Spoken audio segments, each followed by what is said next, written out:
Mais avant de rejoindre l'Amérique centrale, on s'envole pour le Laos. C'est un petit pays par la taille, mais grand par sa richesse culturelle. Et les Français n'y sont pas pour rien. C'est notre deuxième invitation au voyage. Enchâssé entre la Thaïlande, le Cambodge et le Vietnam, le Laos est un pays tropical, montagneux. Un petit pays réputé pour sa quiétude, dû peut-être au lent courant du Mékong ou à son profond attachement au bouddhisme.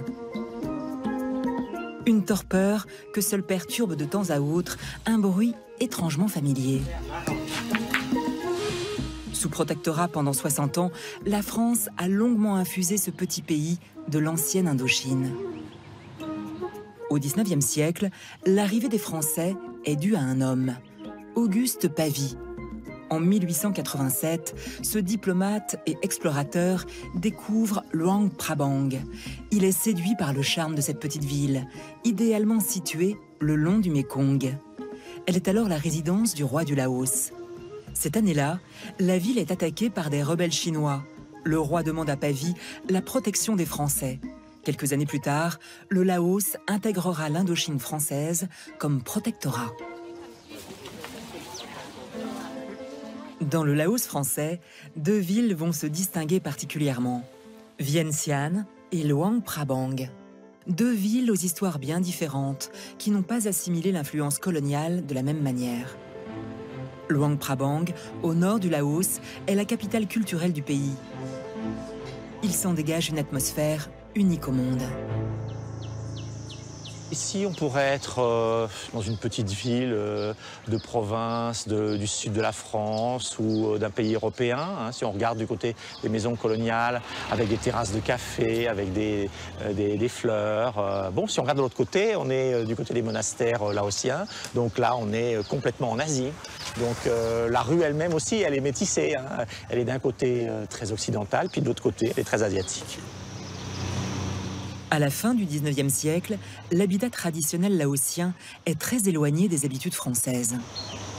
Au moment de l'arrivée des Français, la ville est pleine de végétation, il n'y a pas beaucoup de maisons. Et ces maisons, elles sont très différentes de celles d'aujourd'hui. On va dire que Luang Prabang ressemblait à un grand village, avec des maisons autour du monastère bouddhiste. Et puis qu'il y en avait comme ça une quinzaine, donc une constellation de villages. Avant l'arrivée des Français, tout est en bois, c'est normal. Le Laos était et est toujours un pays de forêt, donc le bois est abondant, et donc c'était le matériau le plus facile à utiliser. Cette maison, elle est très importante ici parce que c'est une des très rares maisons sans influence extérieure qui a survécu jusqu'à nous. Elle est élégante, elle est plus grande que les maisons ordinaires, et puis on a cet élément très important dans les maisons laotiennes qui est une véranda ou une galerie sur un des grands côtés de la maison, qui est le lieu où on reçoit les visiteurs. Le grand changement apporté par les Français, c'est une architecture en briques. La brique, une bonne technique française qui leur permet de construire rapidement les premiers bâtiments administratifs, comme l'ancienne maison du directeur de l'école, dans laquelle les enfants laotiens apprennent le français.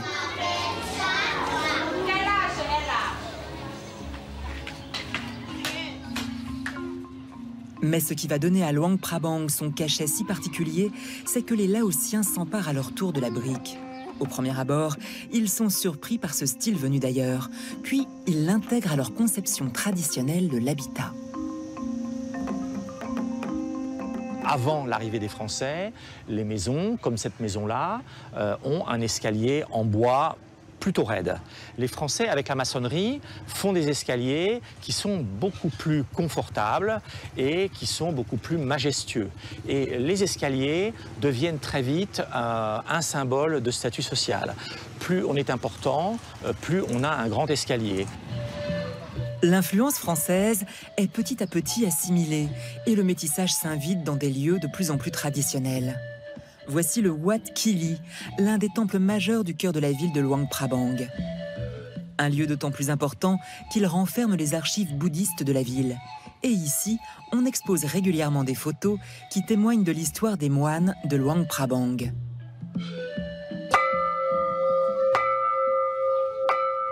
Dans les années 30, le moine Pakamfan Silasongvaro, intellectuel et artiste, fait construire ce bâtiment qui est une parfaite symbiose du style franco-laotien. C'est un bâtiment unique à Luang Prabang parce que d'abord il est très grand et il combine des éléments d'architecture européenne. Vous voyez les pilastres, c'est très européen, ces pilastres, les moulures qu'il y a au-dessus des portes et des fenêtres. Et puis au-dessus de ces deux étages, vous avez une toiture qui est très gracieuse avec ses formes courbées, ces têtes de nagas qui terminent les différents ressauts du toit. Les nagas sont des serpents, des dragons d'origine indienne qui protègent le bâtiment, qui protègent les toitures avec une corne très élégante en forme d'arc qui s'élance vers le ciel. Et on est complètement là dans le style traditionnel de l'architecture religieuse de Luang Prabang qui est pleine de courbes et de choses qui s'envolent un peu. C'est tout à fait intéressant et tout à fait plaisant. C'est un beau mélange.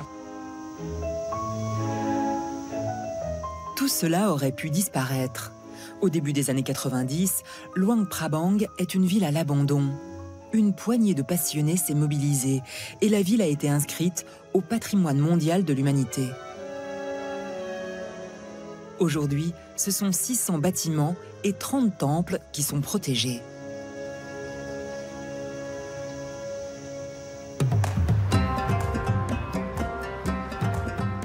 Plus au sud, se dresse Vientiane, la capitale du Laos qui fut celle de l'ancien protectorat.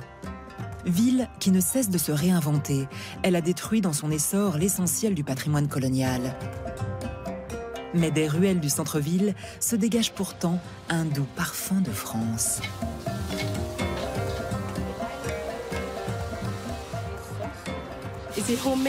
C'est une baguette fait maison. Ma mère les fabrique tous les jours et elles sont amenées ici. La baguette française est l'une des plus grandes spécialités et fait partie du menu quotidien. Les boulangeries proposent des viennoiseries et des gâteaux dont on a gardé les noms originaux. Le café, dont les Laotiens raffolent, a été importé du temps du protectorat.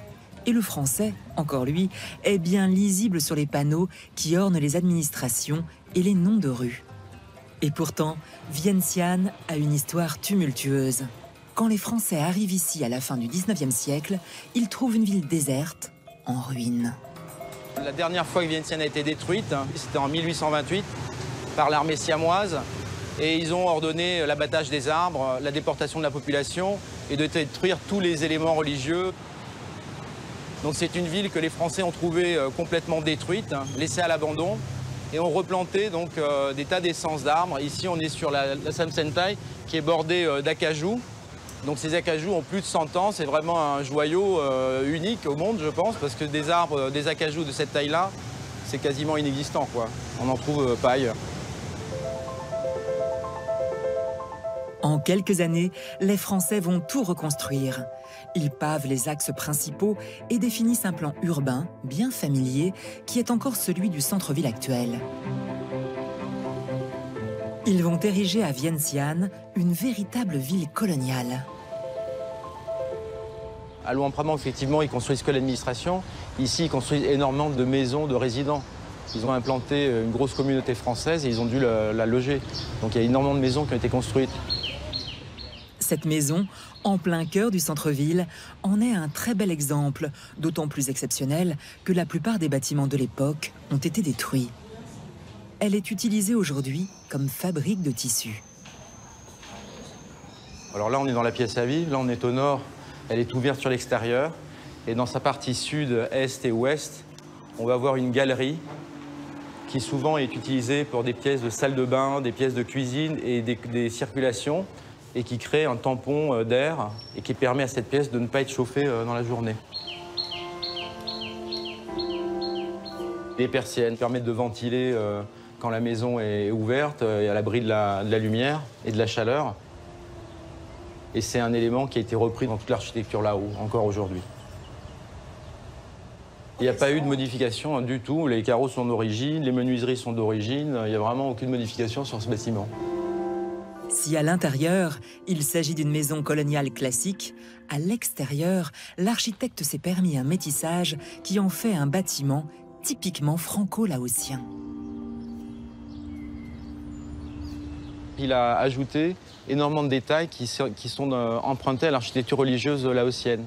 Alors là, déjà, en entrant, on voit le poteau qui reprend la petite couverture du porche. C'est un poteau dont la base et le chapiteau sont des poteaux de temples laotiens. Et il a traité le soubassement de la maison avec un empilement de lignes de profil qui ne sont absolument pas de l'architecture civile, qui sont de l'architecture religieuse. Historiquement, l'héritage colonial se limite au centre-ville de Vientiane.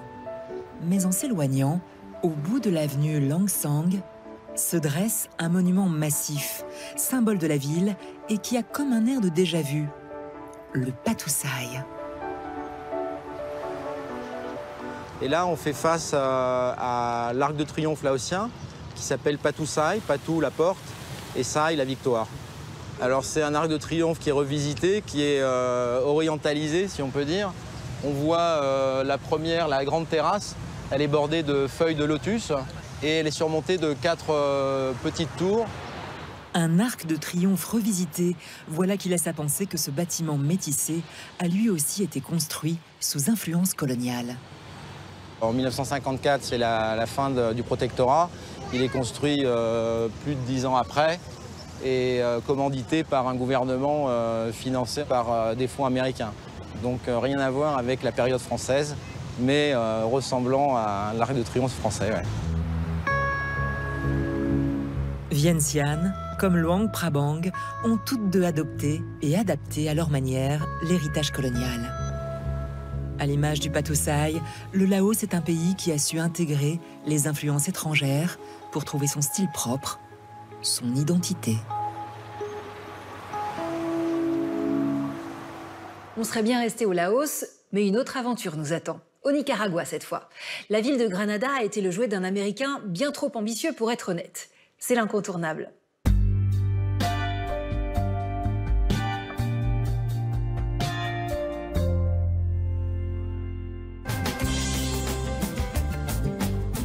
Au bord de l'immense lac Nicaragua, dans la cité coloniale de Granada, le parquet central est le poumon et le cœur de la ville. On s'y donne rendez-vous à l'ombre de ses palmiers royaux et on vient y déguster le traditionnel vigorón, à base de couenne de porc frite. Le parquet central concentre les plus beaux bâtiments, et notamment une cathédrale dont la façade jaune safran éblouit les visiteurs. Incontournable parquet central qui cache une toute autre histoire. Celle d'un gringo à l'ambition dévorante, prêt à tout pour faire entrer le Nicaragua dans les États-Unis. En 1855, le pays est indépendant depuis 34 ans. Il est en pleine guerre civile. Deux camps se disputent le pouvoir, les libéraux de Léon et les conservateurs de Granada. Mais un Américain va bousculer tout cela. Clemente Guido Martinez est historien. Il nous raconte l'épopée de William Walker au Nicaragua. William Walker avait prévu d'envahir Granada, qui était alors la capitale des conservateurs, le joyau des conservateurs. Donc Walker se disait que s'il prenait Granada, la guerre civile prenait fin. Et il avait raison. William Walker, médecin et avocat américain, originaire de Nashville, soutient l'idéologie esclavagiste du sud des États-Unis. Son rêve, conquérir l'Amérique centrale pour y fonder des colonies américaines. Pour s'emparer du Nicaragua, cet ambassadeur sudiste se rallie au camp des libéraux et attaque la ville des conservateurs. Son coup de force est d'arriver, comme le faisaient les pirates, par ce grand lac qui s'apparente à une mer, alors que les troupes l'attendaient dans les terres, un 12 octobre 1855.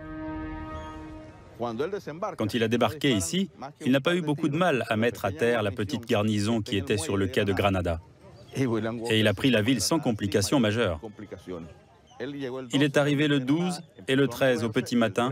La ville était entre les mains de William Walker. Au milieu du parquet central, le va-t-en-guerre fait fusiller le leader des conservateurs et ordonne un traité de paix entre les deux camps. Lors d'une cérémonie en grande pompe, William Walker se déclare chef des armées. Pendant 8 mois, l'Américain assure le contrôle militaire du pays. En juin 1856, il décide d'organiser des élections présidentielles auxquelles seuls ces hommes vont pouvoir participer. William Walker convoque des élections et les remporte en s'autoproclamant président. Il fait cela ici face à ses troupes qui ne sont plus seulement composées de 52 hommes, car entre-temps, William Walker en a fait venir plus de 2000 au Nicaragua. Et avec cette quantité d'hommes armés, nord-américains, il s'est proclamé président du Nicaragua dans ce parc. William Walker n'a que 31 ans et s'imagine conquérir de cette manière toute l'Amérique centrale. L'ambition propre de William Walker est celle d'un sudiste des États-Unis dans le contexte du 19e siècle. Il souhaite annexer les 5 États d'Amérique centrale au sud des États-Unis et ainsi obtenir de la part de chacun un vote supplémentaire au Congrès pour l'esclavagisme. Il établit son quartier général dans l'une des plus belles bâtisses de la ville, à Parquet Central, afin de garder un œil sur cette place stratégique. Il met ensuite en œuvre une série de mesures dans un pays qui a aboli l'esclavage depuis 18 ans. Les premiers décrets qu'il émet sous cette nouvelle casquette sont en lien avec l'esclavagisme. D'abord, il établit l'esclavage au Nicaragua. Ensuite, il déclare obligatoire l'usage de l'anglais dans le pays. Il en fait la langue principale et non plus l'espagnol. Et en lien avec son idéologie raciste, il considère que les métis représentent un obstacle pour le développement du Nicaragua et que les Blancs sont la seule race qui puisse gouverner. Il crée même un décret contre la fainéantise. Si quelqu'un était trouvé à ne rien faire, il devait rejoindre l'armée de William Walker. C'était pour lui une manière de recruter par la loi. C'en est trop pour les pays frontaliers qui surveillent de près les agissements de Walker. L'Américain inquiète et devient l'homme à abattre. Le 12 septembre 1856, les armées d'Amérique centrale se réunissent et décident de sortir William Walker du Nicaragua, car il ne représente pas seulement une menace pour le pays, mais pour toute l'Amérique centrale, son autonomie, sa survie et son indépendance. La bataille de San Jacinto, aux abords de Granada, signe la défaite de Walker, le 14 septembre 1856. Son orgueil est touché. À l'image d'un grand empereur romain, il ordonne à ses troupes de détruire entièrement la ville. Il saccage, vole et brûle tout autour du parquet central. La cathédrale est réduite en cendres et ses hommes vont jusqu'à mettre en scène l'enterrement de la ville. L'incendie de la ville a pris plusieurs jours et les flibustiers ont beaucoup bu. Et dans cette ivresse, certains d'entre eux ont déclaré que Granada était morte. Alors ils ont pris un cercueil sur lequel ils ont inscrit « Ici fut Granada ». Ils l'ont amené jusqu'au parquet central, ils ont creusé un trou et l'ont enterré là. Mais Granada est toujours vivante. Comme nous pouvons le voir aujourd'hui, elle a ressuscité. Après des années de reconstruction, la ville est ressortie plus belle et plus forte de cette épreuve. Et les Nicaraguayens célèbrent chaque année la chute de Walker, le 14 septembre. Le parquet central a retrouvé la douceur de vivre qu'un fou américain a failli briser. Après la bataille du 14 septembre, il a aussi tenté de conquérir le Honduras. Finalement, il sera livré aux autorités de ce pays et fusillé en 1860. C'est donc en Amérique centrale qu'on se sépare aujourd'hui. Rendez-vous demain pour 3 nouveaux voyages. Et d'ici là, on prend le chemin des réseaux sociaux pour rester ensemble un peu plus longtemps. Je vous souhaite une belle fin de journée. Bis bald.